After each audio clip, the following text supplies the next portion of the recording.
Good morning everyone, কেমন আছো তোমরা সবাই? আশা করি ভালো আছো। আমিও কিন্তু তোমাদের সকলের ভালোবাসা আশীর্বাদে ভালো আছি, সুস্থ আছি। আমি তোমাদের ভালোবাসার প্রীতি। আর আজকে হচ্ছে শনিবার, এখন বাজে সকাল 10টা মতো। আজকে অনেকটা বেলা হয়ে গেছে রান্না বসাতে। লাল শাক ভাজা করছি, আগের দিন ব্লগে যেটা তোমাদের দেখিয়েছিলাম লাল শাকটা কুটছিলাম সেটাই আর কি ভাজা করছি। তো আর আজকে এখনও ভাত বসাইনি, সকালবেলা উঠেই আগে মানে ফ্রেশ হয়ে ভাতের চালটা ভিজিয়ে রাখি ধুয়ে, কিন্তু আজকে না এখনও সময় হয়নি।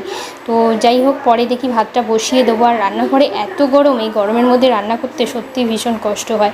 তো এখানে দেখো লাল শাক ভাজা কমপ্লিট। এখানে দেখো সবজির তরকারি বসিয়েছি। আজকে রান্না করব শনিবার যেহেতু নিরামিষ, গরম গরম ভাত, পাঁচমিশালি সবজির তরকারি আর লাল শাক ভাজা, এটাই আজকে দুপুরের আমাদের মেনু হবে। তোমরা কিভাবে পাঁচমিশালি সবজির তরকারি করো অবশ্যই কিন্তু কমেন্টস করে জানিও।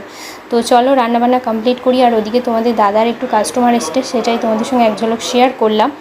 এখানে লাল শাক ভাজা কমপ্লিট, মশলাও দেখো রেডি করে রেখেছি যেটা তরকারিতে দেবো। তো চলো ফুল সব রান্নাবান্না কমপ্লিট করি, কাজ কমপ্লিট করি, পরে আবার আসছি। সবাইকে টাটা।